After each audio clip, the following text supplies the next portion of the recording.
अब होगा।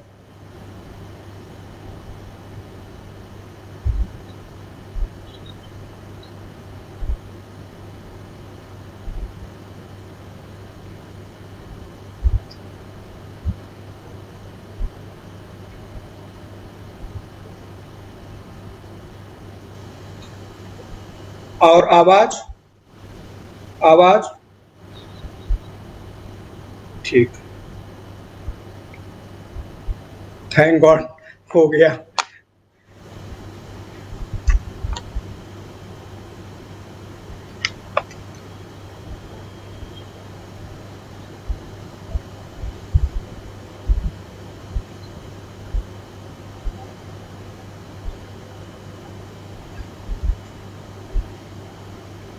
आप फेसबुक पे रहेंगे?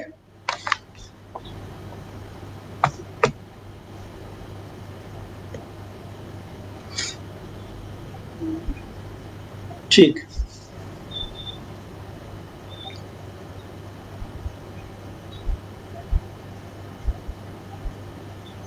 ओम सहनावतु सहनौ भुनक्तु सह वीर्यं करवावहै तेजस्विनावधीतमस्तु मा विद्विषावहै। ओम शांति शांति शांति। नारायणं नमस्कृत्य नरं चैव नरोत्तमं देवीं सरस्वतीं व्यासं ततो जयमुदीरयेत्। सदाशिवसमारम्भां शङ्कराचार्यमध्यमाम् अस्मदाचार्यपर्यन्तां वन्दे गुरुपरम्पराम्।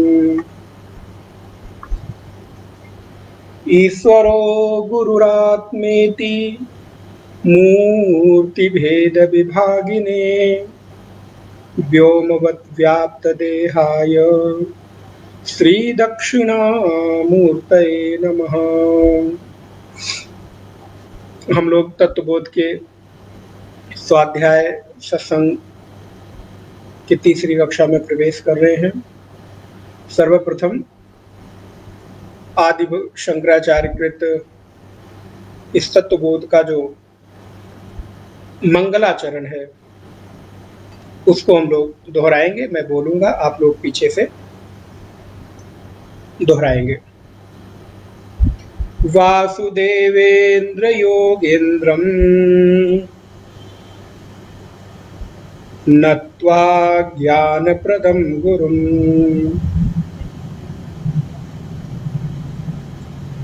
मुमुक्षूणां हितार्थाय तत्त्वबोधो विधीयते। तत्त्वबोधो विधीयते। भगवान आदि गुरु शंकराचार्य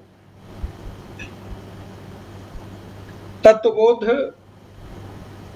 ग्रंथ अर्थात जो वेदांत में प्रवेश का ग्रंथ है, उस ग्रंथ में साधक को उसके जीवन की जो अनुभूतियां हैं, साधक को जो रोज रोज अपने जीवन में सामना करना पड़ता है और उन परिस्थितियों को देखते हुए उन परिस्थितियों के द्वारा कैसे अपनी आध्यात्मिक साधना को, आध्यात्मिक जीवन को उन्नत किया जाए, इस बात को लेकर चरणबद्ध रूप से क्रमशः आगे बढ़ रहे हैं। पिछली कक्षा में हम लोगों ने, मैं पुनः दोहरा देता हूं थोड़ा सा, पिछली कक्षा में हम लोगों ने अनुबंध चतुष्टय को देखा। इस ग्रंथ का प्रयोजन क्या है, इसको पढ़ने का हमें श्रवण करने का लाभ क्या मिलेगा।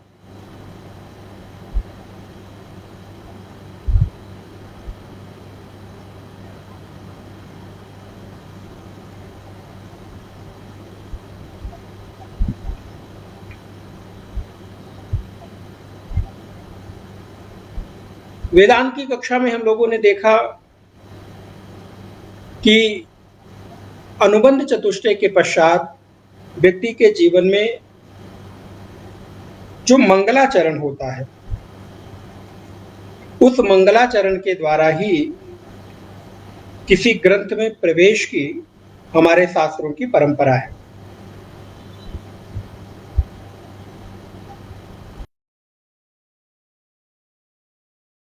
जहां पर मंगलाचरण इस बात का द्योतक होता है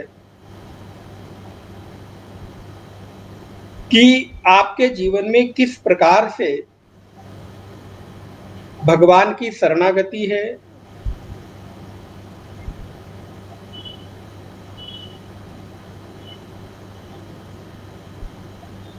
भगवान के प्रति आपकी आस्था है,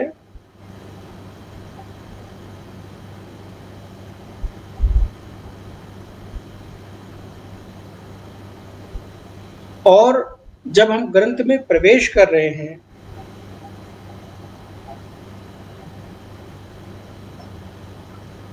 तो उस ग्रंथ में प्रवेश करके हमें किस दिशा की ओर बढ़ना है।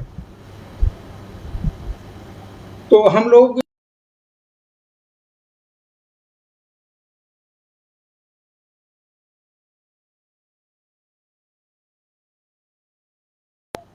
जो साधन चतुष्टय है, जिसमें विवेक है, वैराग्य है, षट संपत्तियां हैं और मुमुक्षा है,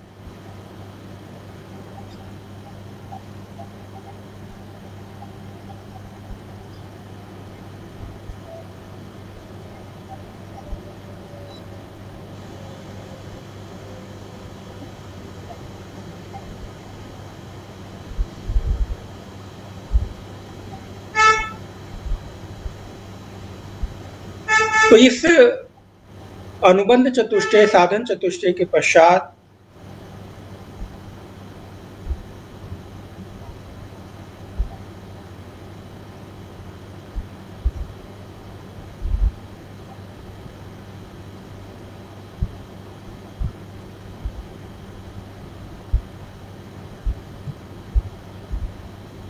अनुबंध चतुष्टय के पश्चात जब हम देख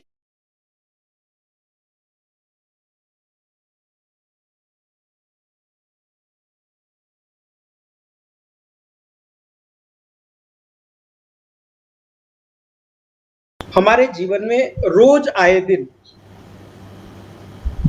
हमें किसी न किसी ऐसी परिस्थिति का सामना करना ही पड़ता है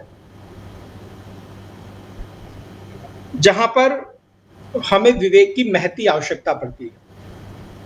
अगर हम विचार करके देखें तो क्या मेरे जीवन का कोई भी हिस्सा, जीवन में कोई भी क्षण क्या बिना विवेक के व्यतीत हो सकता है? तो देखने पर ऐसा नहीं मिलता है। विवेकहीन व्यक्ति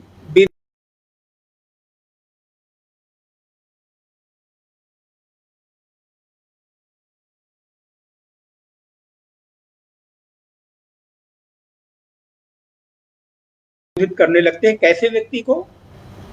जो व्यक्ति विवेक शून्य हो जाता है, जिस व्यक्ति के भीतर सही गलत का, अच्छे बुरे का, अनुकूल प्रतिकूल का, धर्म अधर्म का विवेक करने का सामर्थ्य नहीं रह जाता, प्रज्ञा ऐसी नहीं रहती कि वो उनको देख सके। तो भगवत्पाद शंकराचार्य कहते हैं कि अगर आपको अध्यात्म के, परमार्थ के पथ पर भी प्रवेश करना है, आगे बढ़ना है, तो सर्वप्रथम आपको विवेक की महती आवश्यकता है। अच्छा, कोई कहेगा कि संसार में बहुत सफल व्यक्ति हैं, हमने बड़ी बड़ी उपलब्धियां हासिल की, हमने बड़े बड़े बिजनेस चलाए हैं, हमने बड़ी बड़ी कंपनियां चलाई हैं, हम अपने घर को बहुत अच्छे से चला रहे हैं, तो क्या उस विवेक के द्वारा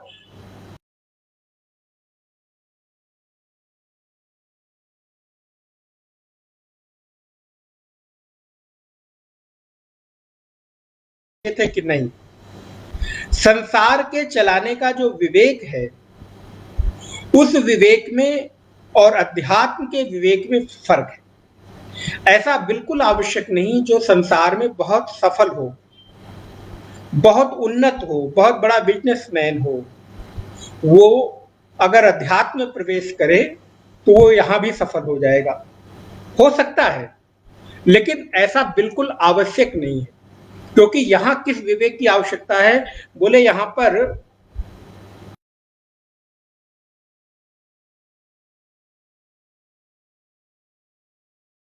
समझते हैं जो इधर से जोड़ तोड़ करके, उनको ठग करके, इनको इधर से उधर करके और अपनी प्रॉपर्टी बना ले, अपना पैसा इकट्ठा कर ले, अपने मान सम्मान को बरकरार रखे। लेकिन यहां किस विवेक की आवश्यकता है? तो यहां पर कहते हैं नित्य और अनित्य के विवेक की आवश्यकता है। नित्यानित्य वस्तु विवेक। नित्य क्या है, अनित्य क्या है? अर्थात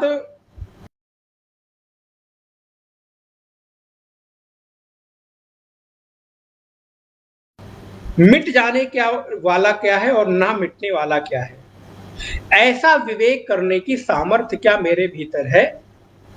क्या मैं ये देख सकता हूं, समझ सकता हूं कि मैंने कोई ऐसी चीज विवेक करके पाई हो कि जहां पर जो अनित्य वस्तु है उसके प्रति जो मेरी मोह है, ममता है, आसक्ति है, उसको मैं धीरे धीरे छोड़ रहा हूं और जो रहने वाला है, नित्य वस्तु है, उसको हम अपना पा रहे हों, उसको हम अपना बना रहे हों।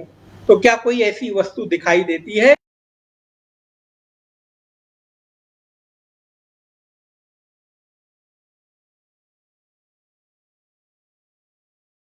पैदा होता है कि नहीं? इसीलिए यहां पर विवेक की महती आवश्यकता बताई गई।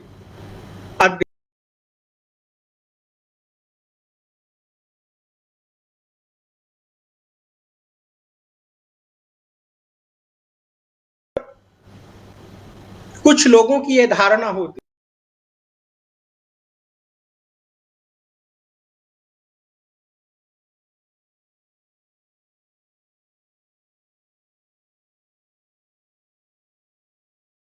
है, पढ़ा दो, इसको अध्यात्म के क्षेत्र में दे दो, इसको किसी आश्रम में भेज दो। कई बार ऐसा गृहस्थ में कुछ लोगों के बीच ऐसी धारणा रहती है, तो वहां कम से कम किसी तरह अपना जीवन यापन कर लेगा। बोले जीवन यापन करने के लिए अगर उसको अध्यात्म के क्षेत्र में आप डाल रहे हो तो ये आपकी बड़ी गलत धारणा है। क्योंकि अध्यात्म मंद व्यक्तियों का नहीं, अविवेकियों का मार्ग नहीं है। ये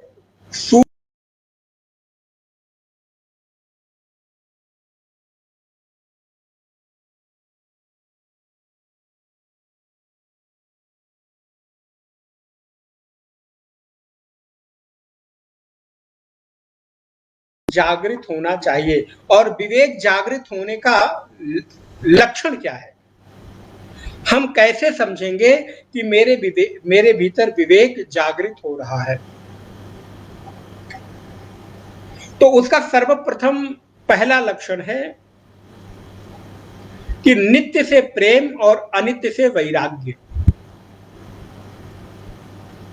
धर्म से प्रेम, अधर्म से वैराग्य, अच्छे से प्रेम, बुरे से वैराग्य। अध्यात्म के जो प्रेमी हैं, अध्यात्म पथ पर चलने वाले जो साधक हैं, उनके साथ मेरी मित्रता बढ़ती है।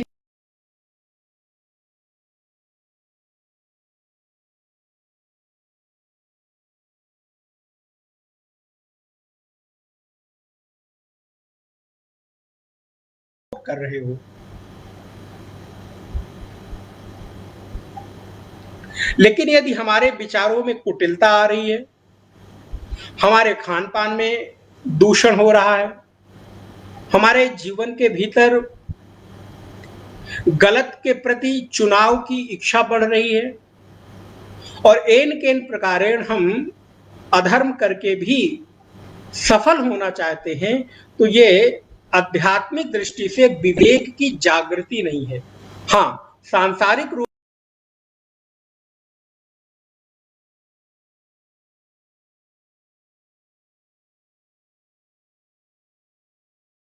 विवेक जागृत होगा तो दूसरा चीज आपके भीतर क्या पैदा होगा, दूसरा लक्षण क्या है?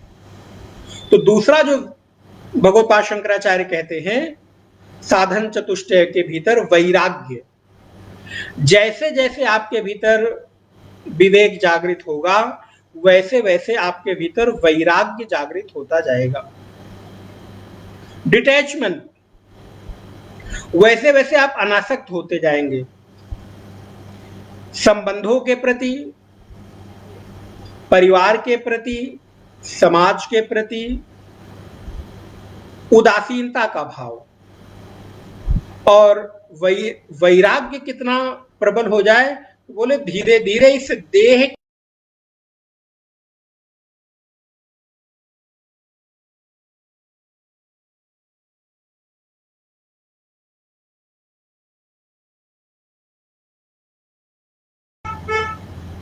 तो इस दिशा में हमारा अगर कदम बढ़ रहा है, अगर मुझे लाभ दिख रहा है, तो इसका मतलब है कि हमारे भीतर साधन चतुष्टय की कुछ चीजें जागृत हो रही हैं। गोस्वामी तुलसीदास जी कहते हैं धर्म ते विरति। जब आप विवेक पूर्वक धर्म का पालन करेंगे तो वैराग्य होगा ही होगा। वैराग्य हुए बिना फिर रह नहीं सकता।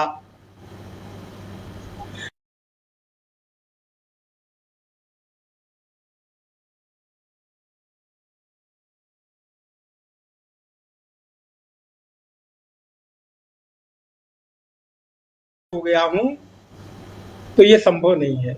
ये आपके आंतरिक जीवन की अनुभूति है। और इसी समय मैं आपको एक चीज और निवेदन कर दूं, वेदांत में दो प्रकार की साधनाएं हैं, अंतरंग साधना और बहिरंग साधना।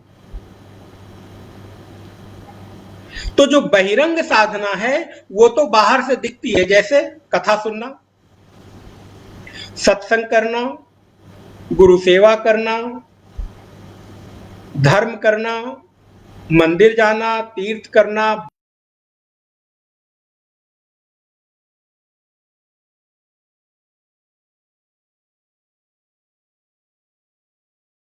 ये सब बहिरंग साधना है, ध्यान रखिएगा। वेदांत के भीतर इनको बहिरंग साधना के भीतर रखा गया है। तो ये बहिरंग साधना तो आपको तो दिखती ही दिखती है, लेकिन बाहर वालों को भी दिखती है, दूसरों को भी दिखती है। लेकिन एक दूसरी है जो थोड़ा सूक्ष्म है, जिसका नाम है अंतरंग साधना। उस अंतरंग साधना का हिस्सा है वैराग्य। उस अंतरंग साधना का हिस्सा है विवेक। उस अंतरंग साधना का हिस्सा है शम दम उपरति। उस अंतरंग साधना का हिस्सा है कि आपके भीतर चीजों के प्रति अभी आसक्ति बनी हुई है कि नहीं बनी हुई है, ये हम और दूसरा कोई देखकर नहीं बता सकता। ये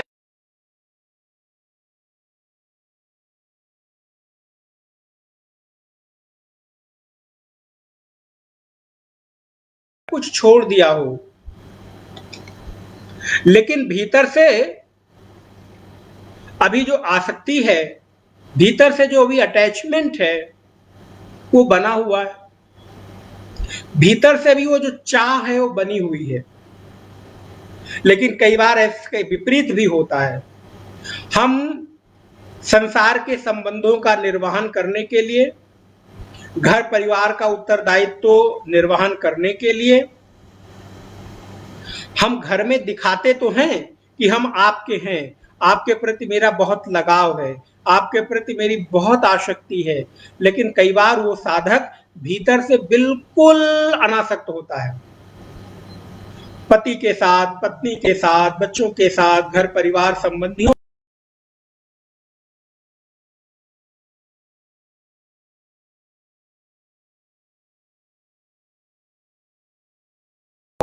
जैसे कीचड़ में कमल। अब ये कौन बताएगा? ये कोई गुरु नहीं बताएगा, ये कोई दूसरा साधक नहीं बताएगा, ये आपकी अपनी स्वयं की साधना है, अंतरंग साधना है, जो आपको आपके भीतर के आध्यात्मिक विकास को दिखाती है और आपको प्रेरित करती है। इसलिए आपके भीतर वैराग्य आ गया है, दूसरा कोई सर्टिफिकेट दे तब मैं मानूंगा, तो इसके भरोसे मत रहिएगा। या मैं सब कुछ छोड़ के जंगल चला जाऊंगा, आश्रम चला जाऊंगा, कहीं भटकूंगा, तब मैं वैरागी कहलाऊंगा, तब मैं विरक्त कहलाऊंगा। तो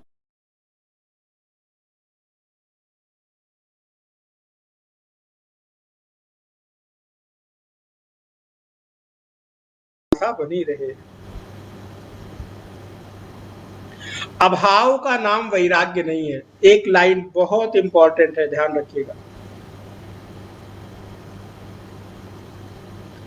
अभाव का नाम वैराग्य नहीं है।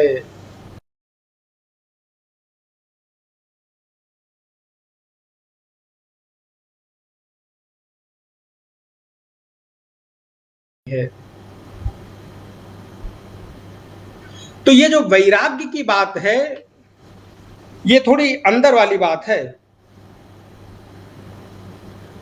कई बार हम वैराग्य के बहुत सारे विषयों पर हम सत्संग करते रहते हैं, हर जगह कहीं कहीं एक्सप्लेन किया होगा।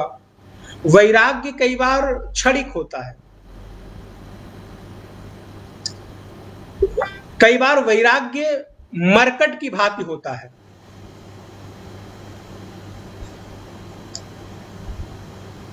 मरकट माने बंदर।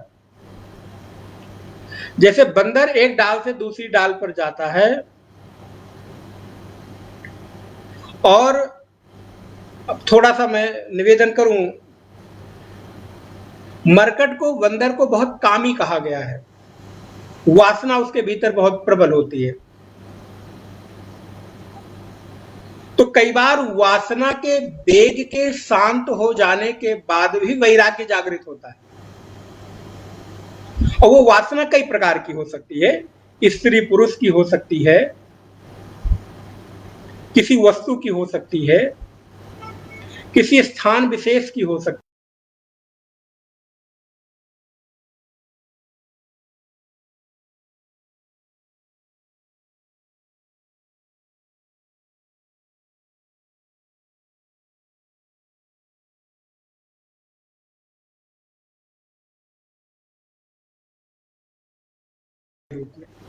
तो जब हमारे भीतर कामना का, वासना का वेग उठता है, मेरे भीतर इच्छा जागृत होती है कामना की, वासना की, तो उस वासना के वेग के समाप्त हो जाने के बाद भी वैराग्य उत्पन्न होता है। लेकिन वो वैराग्य कितनी देर के लिए होता है? थोड़ी देर के लिए। जैसे वो बंदर, मरकट, थोड़ी देर के लिए अपने साथी से अलग होता है, लेकिन अगले ही क्षण, दूसरे ही क्षण पुनः अपने साथी के साथ जाकर मिल जाता है। तो ये वैराग्य है।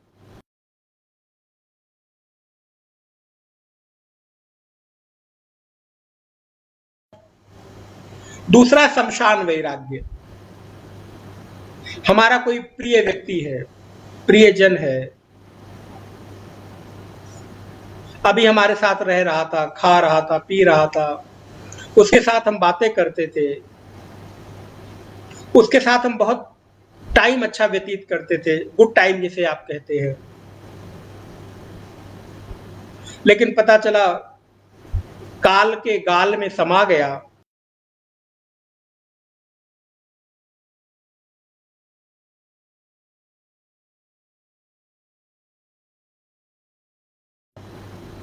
अर्थात हमारा प्रिय व्यक्ति, प्रियजन हमारे बीच से चला गया। कौन?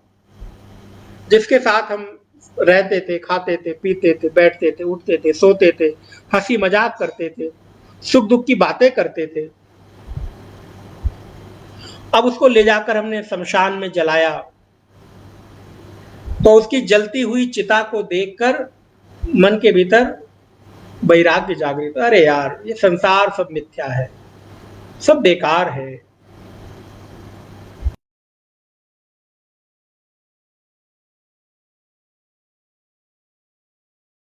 मेरा कोई प्रियजन एक चिता पर जल रहा है, वहीं दूसरी तरफ परिवार के लोग बैठकर प्रॉपर्टी कैसे बटेगी, किसको क्या मिलेगा, अथवा अभी यहां से जाएंगे तो इसकी 13वीं कितने कैसे करनी है, किन किन लोगों को बुलाना है। मतलब समाज की जो एक व्यवस्था है, उस व्यवस्था को बेहतर तरीके से, और मैं आपको बताऊं, व्यक्ति के मृत्यु के बाद भी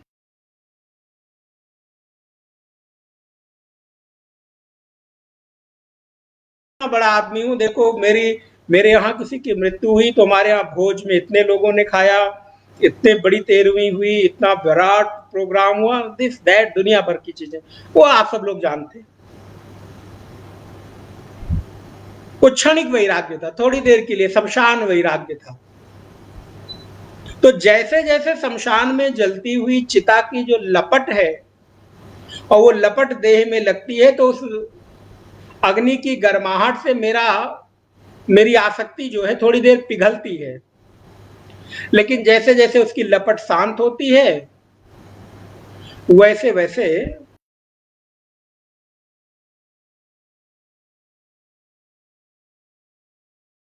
कहावत है, लौट के बुद्धू घर को आए।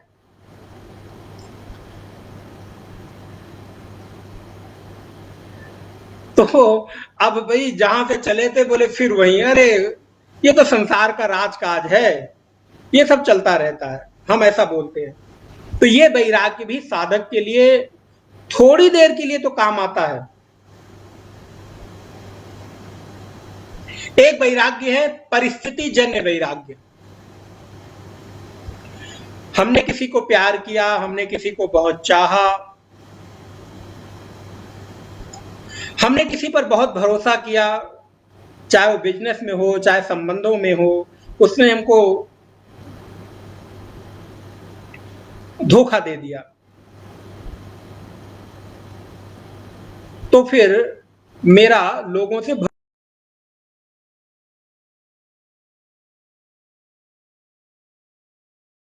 वैराग्य जागृत होता है, छोड़।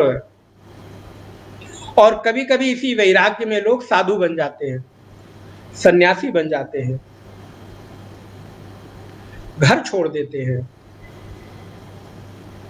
अच्छा है, ये वैराग्य आपको परमार्थ की ओर, अध्यात्म की ओर ले आकर प्रेरित तो कर दिया, लेकिन बस सावधानी ये रहनी चाहिए कि ये वैराग्य शाश्वत हो जाए, स्थिर हो जाए। नहीं तो पता चला जैसे ही परिस्थिति सामान्य हुई, पुनः हम वहीं वापस चले गए।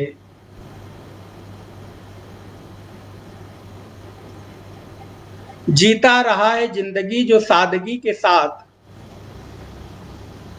जीता रहा है जिंदगी जो सादगी के साथ, होते रहे हैं हाथ,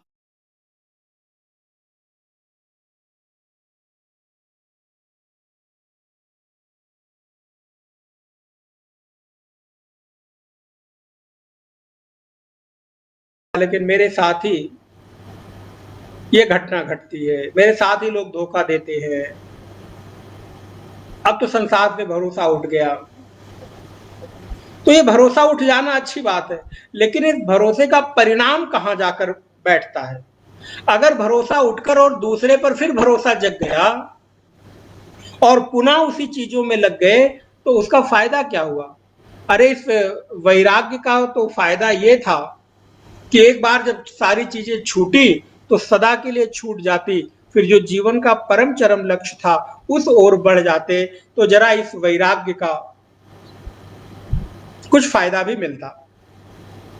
इसलिए वैराग्य, और क्या छोड़ने का वैराग्य।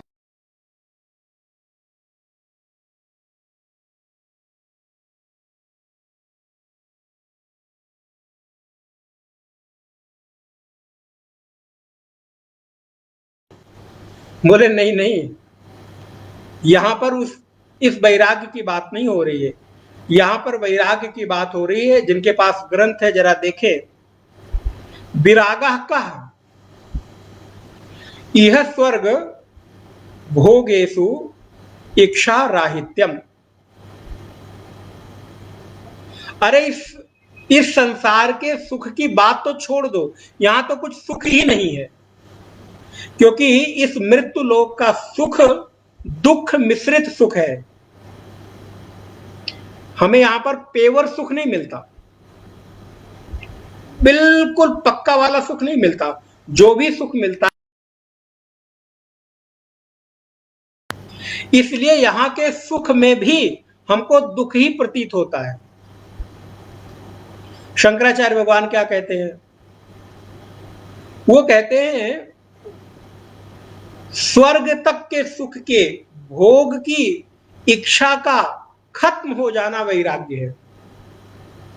ध्यान दीजिएगा, भोग भोगना नहीं, बल्कि भोगने की इच्छा भी ना होना।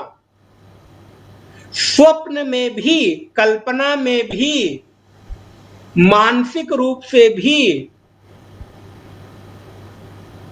स्वर्ग तक के सुख की इच्छा की समाप्ति हो जाना वैराग्य है।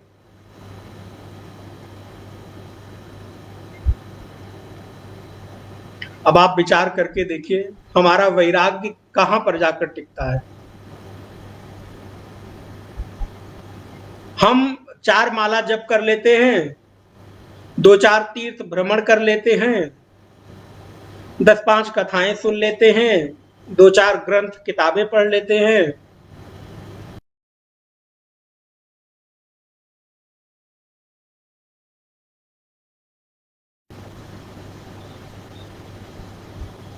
आत्मानुभूति नहीं हो रही है।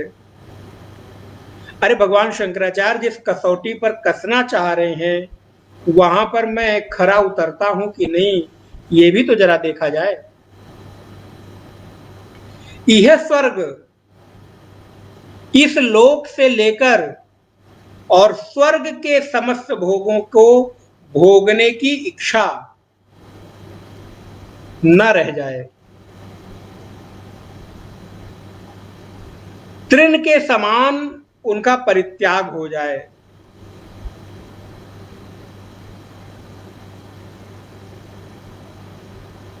जैसे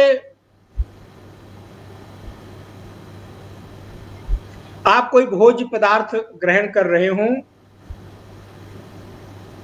और उसमें कदाचित मक्खी गिर जाए, बाल गिर जाए, आप क्या करते हो? छोड़ देते हो। आपको उस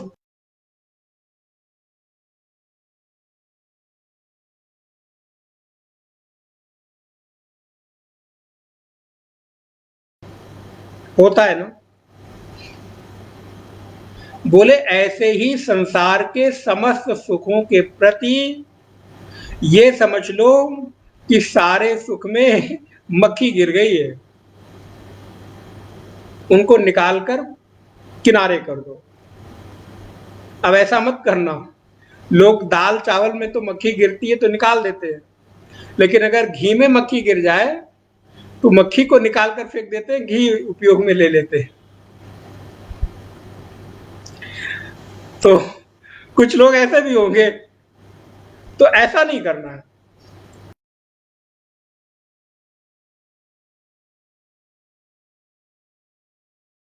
भीतर वैराग्य जग गया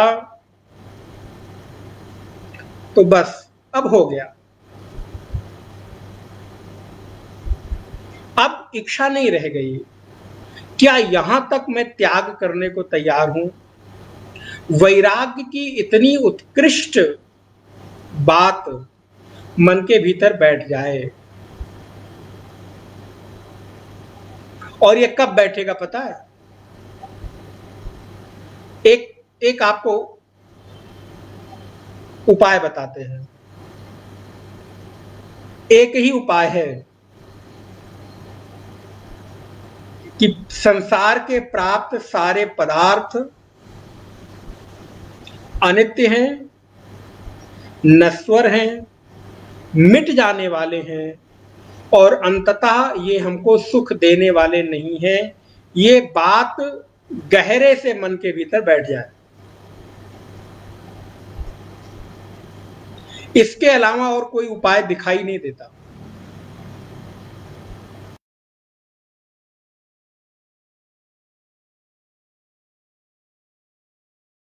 तो आप वहीं के वहीं आ जाओगे। इसलिए संसार से धोखा मिलेगा तो हम वैरागी हो जाएंगे, दिखाई नहीं देता।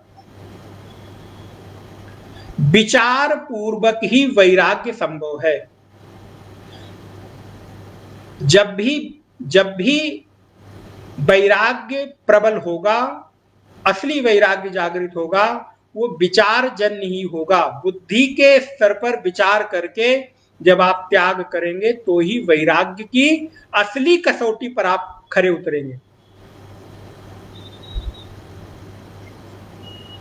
इसलिए ये वैराग्य है। तीसरे नंबर पर आते हैं समाधि षटक संपत्ति, साधन संपत्ति। ये क्या है बोले, इसमें 6 चीजें आती हैं। शम, दम, उपरति, तितिक्षा, श्रद्धा और समाधान। शम माने क्या है बोले, शमः कहा बोले मनोनिग्रह, मन के ऊपर नियंत्रण।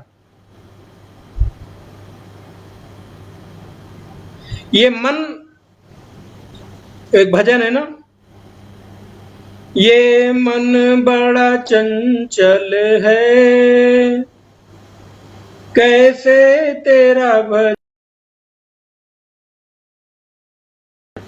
ये मन बड़ा चंचल है, कैसे तेरा भजन करूं, जितना इसे समझाऊं,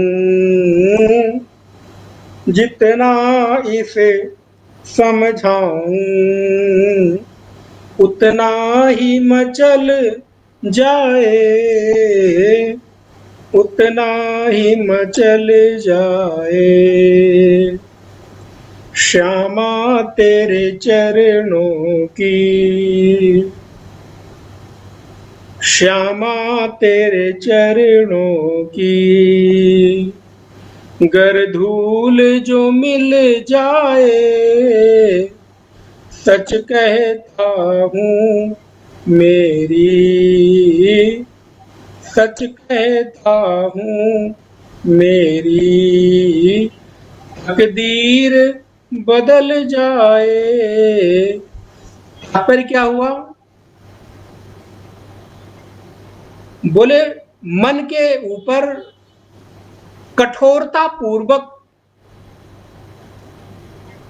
नियंत्रण, मन को संयमित करना ही श्रम है। कोई चीज अच्छी दिखी, मन ललचा उठता है, पाने की इच्छा हो जाती है, उसका चिंतन करने लगता है, बार बार उसके बारे में सोचने लगता है। तो धीरे धीरे चिंतन के द्वारा, संयम के द्वारा, अभ्यास के द्वारा मन पर नियंत्रण हो जाए। दूसरा क्या है बोले, दमः। दमः कहा बोले चक्षुरादि बाह्येन्द्रिय निग्रह। जो हमारी इंद्रियां हैं चक्षु आदि, बाह्य इंद्रियों का निग्रह ही दम है।